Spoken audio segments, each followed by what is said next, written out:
दूर पहाड़ों के बीच लिलीपुटियन लोगों का एक गांव था। इस गांव में बौने लोग रहते थे।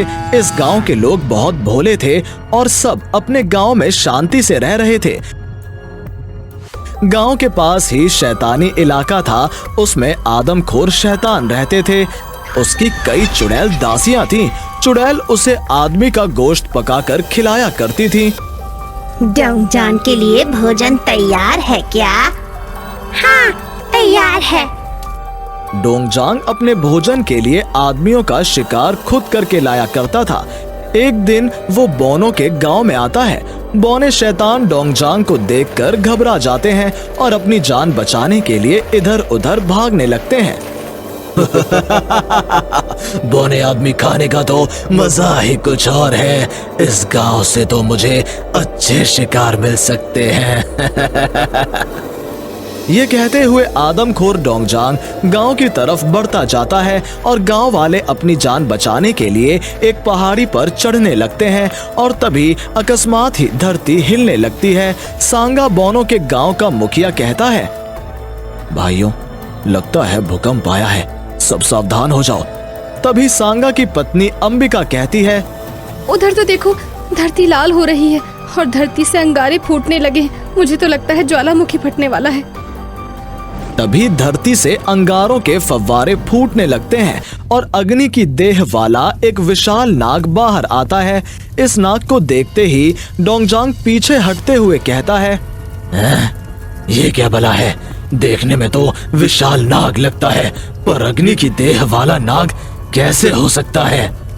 डोंगजांग ये कह ही रहा होता है कि तभी आग बुझने लगती है और विशाल अग्नि नाग देखते ही देखते छोटे सुपर बाल नागराज में बदल जाता है। ये देख गांव वाले लोग चैन की सांस लेते हैं। अरे, ये तो हमारे सुपर नागराज का बेटा है। शायद हमें इस शैतान डोंगजांग से बचाने के लिए आया है। जय हो सुपर नागराज की, उन्होंने किसी को तो हमारी मदद के लिए भेजा। डोंगजांग उसे देखकर हंसते हुए कहता है, ये तो सुपर नागराज का बेटा है। ये नन्हा बालक मेरा क्या बिगाड़ सकता है? इसे तो अभी डरा कर भगा देता हूँ। ये कहकर डोंगजांग बाल नागराज से कहता है, अगर तुझे अपनी जिंदगी प्यारी है तो यहाँ से भाग जा बच्चे। इस गांव की रक्षा करना मेरा फर्ज है, इसीलिए तू भाग जा शैतान और कभी इस गांव की तरफ मत आना। नन्हा नागराज क्या कर लेगा? तुझे तो मैं अभी मौत के घाट उतार देता हूँ। ये कहकर डोंगजांग बाल नागराज पर हमला बोल देता है। डोंगजांग उस पर कई शक्तियाँ उपयोग करता है, मगर बाल नागराज उसकी हर शक्ति को बेअसर कर देता है। ये देखकर डोंगजांग को क्रोध आ जाता है। वो अचानक बड़ा होता जाता है और अपना मुंह खोलकर ऐसी तूफानी हवा फेंकने लगता है कि बालक नागराज आसमान में पहुंच जाता है। नागराज आसमान में गोल गोल घूमने लगता है और तभी डोंगजांग हंसने लगता है, मेरी इस शक्ति को बेअसर करके दिखा बच्चे। डोंगजांग ये कह ही रहा होता है कि तभी बाल नागराज नीचे आ खड़ा होता है और वो अपनी मैजिकल हथेली से डोंगजांग पर ऐसी मैजिकल किरणें फेंकता है कि वो उन किरणों से चिपककर नागराज की हथेली की तरफ खिंचा आने लगता है। नागराज डोंगजांग से कहता है, आदमखोर शैतान, कुछ ही पलों में तू मेरी मैजिकल हथेली में कैद हो जाएगा और मैं तुझे पाताल में दफन कर दूंगा।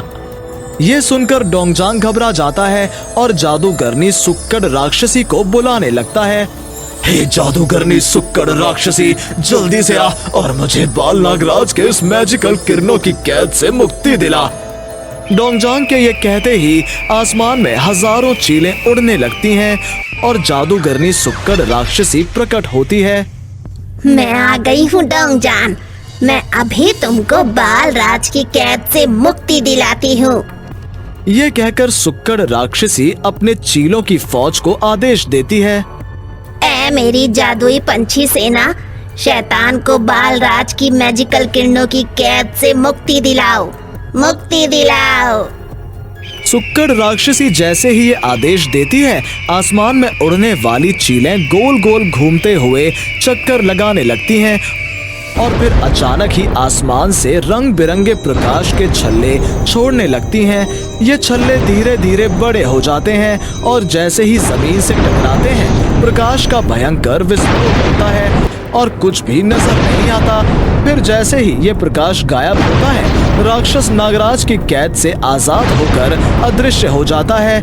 उसके साथ साथ बाल नागराज सहित सुक्कड़ राक्षसी और उनकी सेना भी गायब हो जाती है।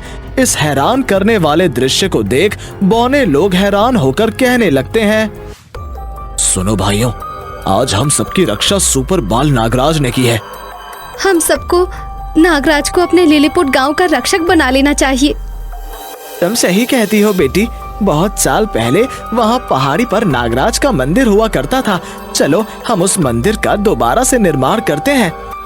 उस बूढ़े बौने आदमी के कहने पर गांव वाले पहाड़ी पर बने उस पुराने मंदिर की जीर्णोद्धार में लग जाते हैं और एक भव्य मंदिर बनाते हैं। उसमें नागराज और उसके बेटे सुपर बाल नागराज की मूर्तियां लगाते हैं।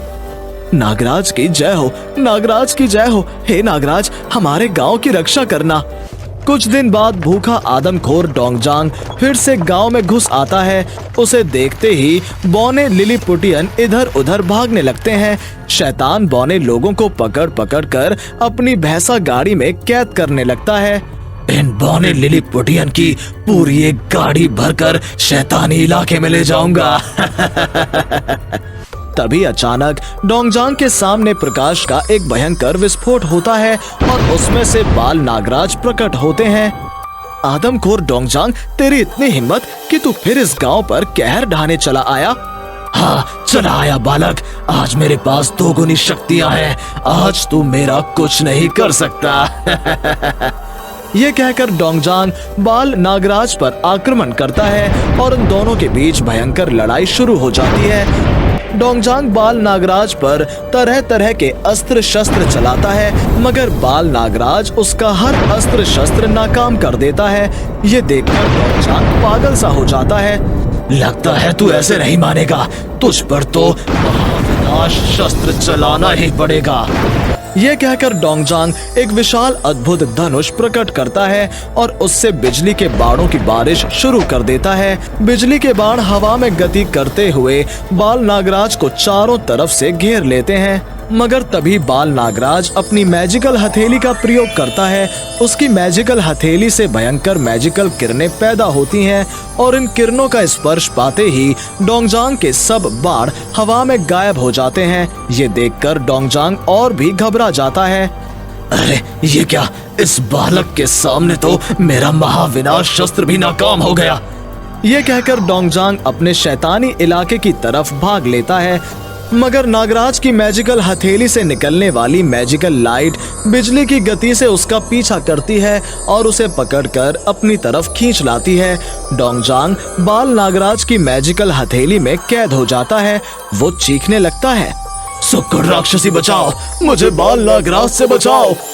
मगर इससे पहले कि सुक्कड़ राक्षसी वहां आती, अचानक से धरती फटती है और बाल नागराज की मैजिकल हथेली की मैजिकल लाइट में कैद शैतान पाताल में पहुंच जाता है।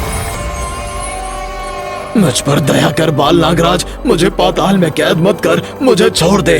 डोंगजांग रोता गिड़गिड़ाता है, मगर बाल नागराज उस पर रोने का कोई असर नहीं होता और शैतान झट से पाताल में दफन हो जाता है और उसको पाताल में दफन करने वाली मैजिकल लाइट फिर से नागराज की हथेली में आकर समा जाती है। ये देखकर बौने गांव वाले बाल नागराज की जय जयकार करने लगते हैं।